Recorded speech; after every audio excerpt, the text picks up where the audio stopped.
ಎಲ್ರಿಗೂ ಸ್ವಾಗತ.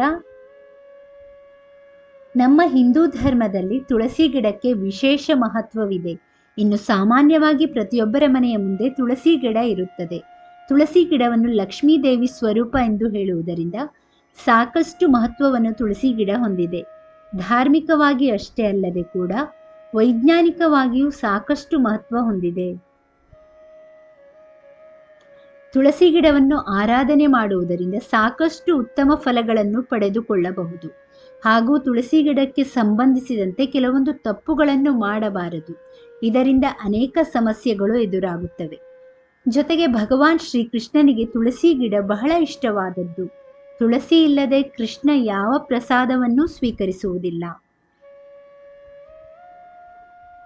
ಶ್ರೀಕೃಷ್ಣನೇ ಹೇಳಿರುವ ಹಾಗೆ ಪ್ರತಿದಿನ ತುಳಸಿಗೆ ಯಾರು ಪೂಜೆ ಮಾಡುತ್ತಾರೋ ಅವರ ಬದುಕಿನಲ್ಲಿ ಯಾವುದೇ ಕಷ್ಟ ಬರುವುದಿಲ್ಲ. ತುಳಸಿ ದಳವನ್ನು ಸೇವನೆ ಮಾಡುವವರಿಗೆ ಜೀವನದಲ್ಲಿ ಯಾವುದೇ ಆರೋಗ್ಯ ಸಮಸ್ಯೆ ಬರುವುದಿಲ್ಲ. ತುಳಸಿಗೆ ಎಲ್ಲ ಥರದ ರೋಗಗಳನ್ನು ಗುಣ ಮಾಡುವ ಸಾಮರ್ಥ್ಯ ಇದೆ. ತುಳಸಿ ಗಿಡವನ್ನು ನಿಮ್ಮ ಮನೆಯಲ್ಲಿ ಬೆಳೆಸಿದರೆ ನಿಮ್ಮ ಮನೆಗೆ ಯಾವುದೇ ನೆಗೆಟಿವ್ ಎನರ್ಜಿ ಬರುವುದಿಲ್ಲ. ಮನೆಯ ಒಳಗೆ ಯಾವಾಗಲೂ ಪಾಸಿಟಿವಿಟಿ ಇರುವ ಹಾಗೆ ಮಾಡುತ್ತದೆ. ಲಕ್ಷ್ಮೀದೇವಿ ನಿಮ್ಮ ಮನೆಗೆ ಆಗಮನಿಸುತ್ತಿರುವ ವೇಳೆ ಕೂಡ ತುಳಸಿ ಗಿಡದ ಮೂಲಕ ನಿಮಗೆ ಸೂಚನೆ ಸಿಗುತ್ತದೆ. ಹಾಗಿದ್ದಲ್ಲಿ ಒಳ್ಳೆಯ ದಿನಗಳ ಆರಂಭದ ಸೂಚನೆಯನ್ನು ತುಳಸಿ ಗಿಡ ಹೇಗೆ ಕೊಡುತ್ತೆ? ನಾವು ಸೂಕ್ಷ್ಮವಾಗಿ ಗಮನಿಸಬೇಕಾದ ಅಂಶಗಳು ಯಾವುವು ನೋಡೋಣ.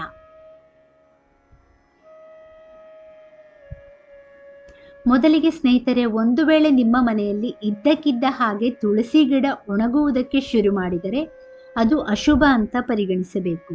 ನೀವು ಎಷ್ಟೇ ಕಾಳಜಿ ವಹಿಸಿದರೂ ಕೂಡ ಗಿಡ ಒಣಗಿ ಹೋಗುತ್ತಿದೆ ಅಂದರೆ ಅದರಿಂದ ಸಿಗುವ ಸೂಚನೆ ನಿಮಗೆ ಶೀಘ್ರದಲ್ಲೇ ಹೆಚ್ಚಿನ ಖರ್ಚು ಬೀಳುತ್ತದೆ ಮತ್ತು ಯಾವುದೋ ಒಂದು ರೀತಿಯಲ್ಲಿ ಕಷ್ಟಗಳು ಬರುತ್ತದೆ ಎನ್ನಲಾಗಿದೆ. ಹಾಗಾಗಿಯೇ ನಿಮಗೆ ಹೆಚ್ಚು ಹಣ ಖರ್ಚಾಗುತ್ತದೆ ಎನ್ನುವುದನ್ನು ಕೂಡ ಸೂಚಿಸುತ್ತದೆ. ಹೀಗಾಗಿ ಗಿಡ ಒಣಗಲು ಶುರುವಾಗುತ್ತಿದ್ದಂತೆ ಬೇರೆ ಗಿಡವನ್ನು ತಂದು ನೆಡಬೇಕು. ಇನ್ನು ತುಳಸಿ ಗಿಡದ ಎಲೆಗಳು ಒಣಗಿ ಹಳದಿ ಬಣ್ಣಕ್ಕೆ ತಿರುಗಿ ಬೀಳುವುದಕ್ಕೆ ಶುರುವಾದರೆ ಅದರಿಂದ ನಿಮಗೆ ಯಾವುದೇ ತೊಂದರೆ ಅಥವಾ ಸಮಸ್ಯೆ ಉಂಟಾಗುವುದಿಲ್ಲ. ಗಾಳಿಗೆ ಎಲೆ ಬಿದ್ದಿರುತ್ತದೆ, ನೀವು ಗಾಬರಿ ಪಡಬೇಡಿ. ಆದರೆ ಹಸಿರು ಎಲೆಗಳೇ ಉದುರುತ್ತಿದ್ದರೆ ಅಂದರೆ ಅದು ಅಶುಭ ಸಂಕೇತ. ಸೂಕ್ಷ್ಮವಾಗಿ ಗಮನಿಸಿ ಇವುಗಳನ್ನು ಪಾಲಿಸಿ ಅದೃಷ್ಟ ಕುಲಾಯಿಸುತ್ತದೆ. ಸಂಜೆಯ ಸಮಯದಲ್ಲಿ ತುಳಸಿ ಗಿಡದ ಬಳಿ ತುಪ್ಪದ ದೀಪ ಹಚ್ಚಿರಿ. ಈ ರೀತಿ ಮಾಡುವುದರಿಂದ ನಿಮ್ಮ ಮನೆಯಲ್ಲಿ ಯಾವುದೇ ಜಗಳ ನಡೆಯುವುದಿಲ್ಲ. ಇನ್ನು ಒಂದು ವೇಳೆ ನಿಮ್ಮ ಮನೆಯ ತುಳಸಿ ಗಿಡದ ಪಕ್ಕದಲ್ಲೇ ಬೇರೆ ಗಿಡಗಳು ಹುಟ್ಟುತ್ತಿದ್ದರೆ ಅದು ಮನೆಗೆ ಶಾಂತಿ ಸಮೃದ್ಧಿಯ ಪ್ರವೇಶ ಆಗುತ್ತದೆ ಎನ್ನುವುದರ ಸಂಕೇತ ಆಗಿದೆ. ತುಳಸಿ ಕೊಡುವ ಈ ಸೂಚನೆಯಿಂದ ನೀವು ಬಿಸ್ನೆಸ್ನಲ್ಲಿ ಏಳಿಗೆ ಕಾಣುತ್ತೀರಿ.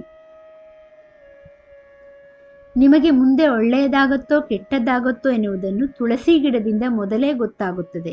ಅದರಲ್ಲೂ ತುಳಸಿ ಗಿಡದ ಪಕ್ಕ ಮತ್ತೊಂದು ತುಳಸಿ ಹುಟ್ಟಿದರೆ ಸಾಕ್ಷಾತ್ ಲಕ್ಷ್ಮಿಯೇ ನಿಮ್ಮ ಮನೆಗೆ ಬರುತ್ತಿದ್ದಾಳೆ ಅನ್ನೋ ಸೂಚನೆ ಸ್ನೇಹಿತರೆ. ಒಂದು ವೇಳೆ ನಿಮ್ಮ ಮನೆಯ ತುಳಸಿ ಗಿಡದ ಹತ್ತಿರ ನೀವು ಕ್ಲೀನ್ ಮಾಡಿದ್ದರೂ ಕೂಡ ಜೇಡರ ಹುಳುಗಳು ಬಂದಿವೆ ಎಂದರೆ ಅದರಿಂದ ಗಿಡ ಹಾಳಾಗುತ್ತಿದೆ ಎಂದು ಅರ್ಥ. ಇದರ ಅರ್ಥ ಹೊರಗಿನ ವ್ಯಕ್ತಿಯೊಬ್ಬರು ನಿಮ್ಮ ಬದುಕಿಗೆ ತೊಂದರೆ ಉಂಟು ಮಾಡುತ್ತಾರೆ ಎಂದು. ಒಂದು ವೇಳೆ ನಿಮ್ಮ ತುಳಸಿ ಗಿಡದ ಮೇಲೆ ಚಿಟ್ಟೆ ಅಥವಾ ಪಕ್ಷಿಗಳು ಕುಳಿತಿದ್ದು ಆ ನೋಟ ನಿಮಗೆ ಖುಷಿ ತಂದರೆ ನಿಮಗೆ ಹೆಚ್ಚು ಧನಲಾಭ ಆಗುತ್ತದೆ ಎನ್ನುವುದನ್ನು ಸೂಚಿಸುತ್ತದೆ. ಅಥವಾ ನಿಮ್ಮ ಆಸೆಗಳು ನೆರವೇರುತ್ತದೆ ಎನ್ನುವುದು ಇದರ ಅರ್ಥ. ಜೊತೆಗೆ ಇರುವೆಗಳು ಕಾಣಿಸಿದರೂ ಇದು ಏಳಿಗೆಯ ಸಂಕೇತ.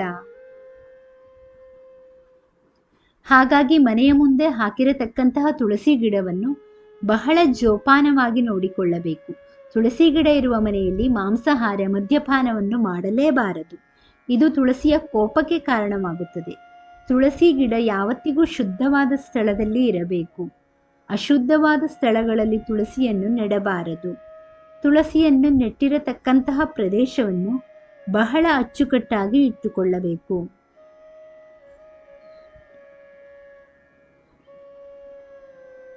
ಒಟ್ಟಿನಲ್ಲಿ ಮನೆಯ ಮುಂದೆ ಇರತಕ್ಕಂತಹ ತುಳಸಿ ಮನೆಗೆ ಬರತಕ್ಕಂತಹ ನಕಾರಾತ್ಮಕ ಶಕ್ತಿಗಳನ್ನು ತಡೆದು ನಿಲ್ಲಿಸುತ್ತಾಳೆ ಅನ್ನೋ ನಂಬಿಕೆ ಆಗಿನ ಕಾಲದಿಂದಲೂ ಇದೆ.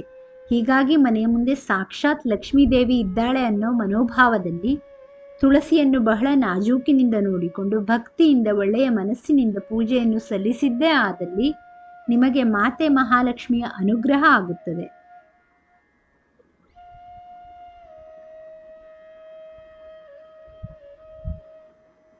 ಸ್ನೇಹಿತರೆ, ಈ ಮಾಹಿತಿ ಇಷ್ಟವಾದಲ್ಲಿ ದಯವಿಟ್ಟು ವಿಡಿಯೋನ ಲೈಕ್ ಮಾಡಿ, ಚಾನಲನ್ನು ಸಬ್ಸ್ಕ್ರೈಬ್ ಮಾಡಿ.